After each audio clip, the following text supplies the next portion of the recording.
Hola, somos estudiantes de enfermería de la Universidad Católica de la Santísima Concepción y el día de hoy junto a otras compañeras vamos a darte a conocer sobre qué es la eclampsia y en qué consiste esta patología.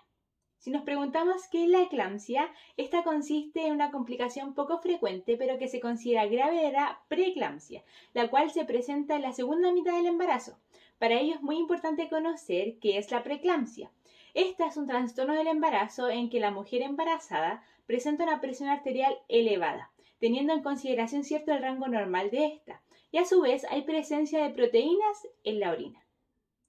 La eclampsia se produce cuando una persona con preeclampsia presenta convulsiones durante el proceso de embarazo, considerando que las convulsiones son episodios de temblores, confusiones, desorientación y hasta el coma por una actividad anormal del cerebro. Y según diversos estudios en nuestro país, la tasa de mortalidad materna por eclampsia en Chile entre el año 1997 y el 2007 fue aproximadamente de 2,6 muertes por 100.000 nacidos vivos. En cuanto a la incidencia de eclampsia, específicamente los datos de complicaciones graves indican que es baja. Según estudios, cierto hace referencia a que 1 de cada 1.600 embarazadas poseen esta patología. Fisiopatología de la eclampsia. Esta al día de hoy no está bien comprendida, pero hay factores que existen como predisponentes para su desarrollo, tales como lo son las arteriolas espiraladas uteroplacentarias mal desarrolladas, las cuales disminuyen el flujo uteroplacentario durante la última etapa del embarazo.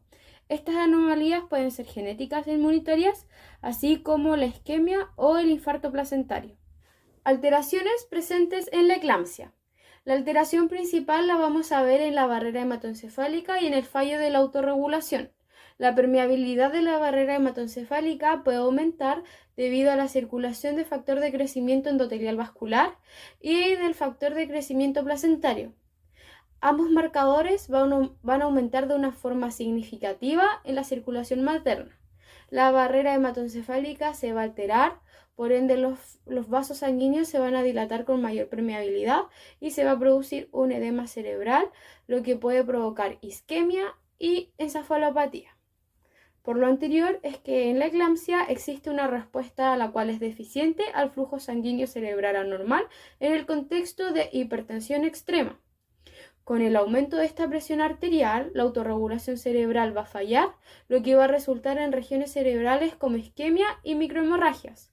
Cada una de estas puede generar un foco convulsivo en las gestantes. Otras alteraciones que nombraré de forma breve es la disfunción endotelial, donde los factores asociados con esta disfunción aumentan en la circulación sistémica de la mujer con eclampsia, y uno de estos factores es el de von Willebrand, que genera problemas en la coagulación, ya que de por sí una mujer gestante es protrombótica. Y también tenemos el estrés oxidativo, donde las moléculas de leptina van a aumentar en la circulación de la mujer con eclampsia, lo que va a inducir a este estrés oxidativo. El aumento va a provocar una agregación plaquetaria, lo que de forma probable va a influir en la coagulopatía asociada a esta eclampsia. Dentro de los signos y síntomas previos que pueden anunciar una crisis, tenemos cefalea intensa persistente, alteraciones visuales como visión borrosa, diplopía, escotomas, dolor al epigastrio o hipocondrio derecho. Esto relacionado con la afectación a toda la hoja hepática, donde debemos estar atentos a los exámenes, náuseas, vómitos por aumento de la presión intracraneal, edema generalizado, irritabilidad, agitación o confusión. Dentro de los signos y síntomas que se pueden presentar durante la crisis eclámptica, tenemos síntomas que no en todos los pacientes se presentan, como las convulsiones tónico-clónicas generalizadas parecidas a las epilépticas, pérdida de conciencia, rigidez muscular seguida de movimientos bruscos y repetitivos, mordedura de lengua, con cialorrea y espuma en la boca, incontinencia urinaria o fecal, que no es tan recurrente. Dentro de los signos vitales asociados tenemos una hipertensión arterial marcada mayor a 150-90 milímetros de mercurio, a menudo es mucho más alta, taquicardia, taquipnea y la proteinuria que ya está presente en la preeclampsia. El diagnóstico. El diagnóstico se basa en la aparición de convulsiones tónico-clónicas, en las cuales en la fase tónica la persona va a presentar rigidez corporal y en la fase clónica va a presentar sacudidas musculares. Estas pueden ser focales, es decir, que existe cortocircuito en una sola parte del cerebro, por lo tanto se manifiestan en una sola parte del cuerpo, y también están las multifocales, las cuales presentan varios cortocircuitos en el cerebro, por lo tanto se manifiestan en varias partes del cuerpo. Estas tienen que ser sin otras causas conocidas y además la persona tiene que estar previamente diagnosticada de preeclampsia. Además, el diagnóstico se va a apoyar en exámenes de laboratorio, como por ejemplo la creatinina, la orina y la sangre. Tipos de exámenes para la eclampsia. Para la eclampsia se solicitan exámenes de hemograma completo. Esto incluye hematocritos, conteo de plaquetas y nivel de hemoglobina. Factores de coagulación para conocer la TTPK y la INR. Exámenes hepáticos para conocer la bilirrubina y enzimas hepáticas como la TGO y la TGP. Además se solicitan exámenes renales para conocer la velocidad de filtración glomerular, el ácido ureico y la creatinina en sangre, además de exámenes de metabólicos para conocer el ácido láctico y exámenes de orina para conocer la proteinuria. Además de este tipo de exámenes, igual se solicitan estudios de imágenes. Dentro de ellos podemos encontrar la ecografía de Doppler, la resonancia magnética o TAC cerebral. Muy importante considerar que este estudio se realiza posterior al embarazo, es decir, no se realiza durante el embarazo. Y por último tenemos el electroencefalograma. Tratamiento de urgencias para la eclampsia. En primer lugar, debemos mantener a la paciente hospitalizada en el área prequirúrgica, ojalá en un lugar tranquilo o aislada con poca luz. Así también debemos verificar la permeabilidad de la vía aérea e instalar al menos 2 vías venosas periféricas para poder manejar la presión arterial y el sulfato de magnesio. Debemos monitorizar al feto con un registro continuo y una vez la mujer se encuentre estabilizada, se procederá a la interrupción del embarazo. Para el manejo de las crisis convulsivas, vamos a utilizar el sulfato de magnesio con una dosis de 5 gramos en 20 minutos por bomba de difusión continua. Este es el medicamento de elección para tratar los episodios convulsivos y para prevenir la eclampsia. Además, se debe mantener hasta las 24 horas postparto. En caso de que no dispongamos de este medicamento, podemos utilizar el diazepam con una dosis de 10 miligramos endovenoso, el cual solo va a lograr tratar el 80% de los episodios convulsivos. Para el manejo de las crisis hipertensivas, vamos a utilizar labetalol endovenoso o urapidil en bolo o por bomba de infusión continua, según la indicación médica y la frecuencia cardíaca de la paciente. El objetivo es lograr una presión arterial sistólica menor a 140 milímetros de mercurio. En caso de que la paciente presente bradicardia, no debemos utilizar el labetalol.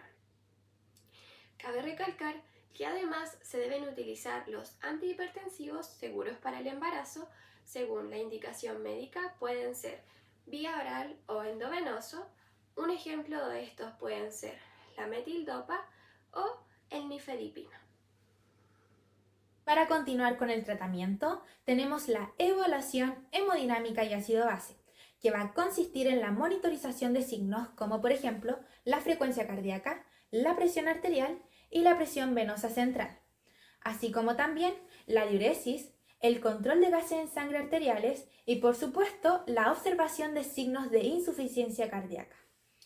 También podemos encontrar la solicitud de pruebas de laboratorio, como lo son el lactato de deshidrogenasa y pruebas hepáticas, así como también el ácido láctico y hemograma con recuento plaquetario.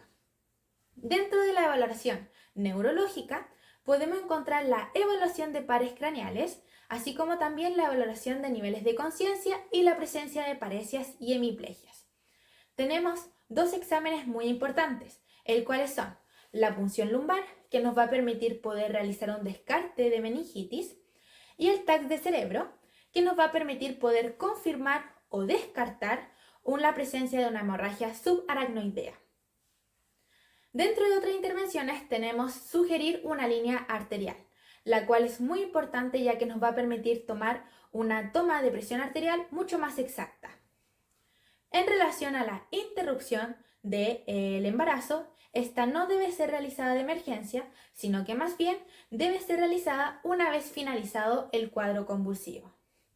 Esta debe ser por vía cesárea y no por vía por parto vaginal, porque el parto vaginal aumenta la presión del paciente. Así también, en relación al posparto, vamos a tener como intervenciones que el paciente debe permanecer ya sea tanto en los cuidados intermedios como también en los cuidados intensivos. La eclampsia aumenta el riesgo de complicaciones. Entre ellas encontramos desprendimiento de la placenta, síndrome HELLP, coagulación intravascular diseminada, edema pulmonar, neumonía por aspiración, parada cardiopulmonar, insuficiencia renal aguda y por último tromboembolía venosa. Caso clínico hipotético. Mujer de 34 años cursando embarazo de 35 semanas con antecedentes de preeclampsia moderada en su primer embarazo y en el embarazo actual. Mantiene tratamientos con antihipertensivos con metil-dop. Ingresa a servicios de urgencia con historia clínica de un cuadro de 6 horas de evolución caracterizado por dolor abdominal difuso, cefalea tipo jaquecosa, acompañada de auras visuales y somnolencia. Al ingresar al box de reanimación presenta una pérdida brusca de conciencia con compromiso hemodinámico, seguida de una crisis convulsiva tónico-clónica generalizada de menos de un minuto de duración asociada a pérdida de control de esfínteres y cianosis peribucal. En el control posictal, la paciente se estabiliza hemodinámicamente y presenta los siguientes signos vitales: presión arterial 210,50, frecuencia cardíaca 120 latidos por minuto, frecuencia respiratoria 22, saturación de oxígeno 98%, Glasgow 14 puntos, afebril. Se mantiene con oxigenoterapia por naricera a 2 litros por minuto. Al examen físico se observa edematosa con reflejos osteotendinosos. Como primer diagnóstico real está la perfusión tisular ineficaz relacionado con el aumento de la resistencia vascular y una descarga neuronal excesiva, la cual está manifestado por convulsión tónico-clónica, hipertensión arterial, hipoxia y cianosis peribucal. Como NOC está la perfusión tisular cerebral, la cual debería mejorar cerebral y sistémica sin signos de hipoxia. El puntaje inicial sería 5, que sería la desviación severa del rango normal. Luego de 1 hora se espera que llegue a 3, con una desviación moderada del rango normal. Y el Diana es 2, el cual sería una desviación leve del rango normal, que sería el objetivo ideal dentro de las 3 primeras horas. Como NIC está el fortalecimiento de la perfusión cerebral. Y las actividades sería consultar con el médico para determinar los parámetros hemodinámicos, instalar una vía venosa periféricas o 2 vías venosas periféricas, manteniendo su permeabilidad para poder administrar antihipertensivos y o anticonvulsivantes según prescripción médica. Ajustar los medicamentos según la prescripción y mantener los parámetros hemodinámicos. Extraer sangre para monitorizar el nivel de hematocrito, electrolito y glucosa en sangre, porque la hipoglicemia también puede generar una convulsión. Monitorear el nivel de conciencia, reflejos osteotendinosos y control de signos vitales, ya sea presión arterial, que sería cada 15 a 30 minutos irla controlando, la saturación, la frecuencia cardíaca, la frecuencia respiratoria, la temperatura y el hemoglucotés.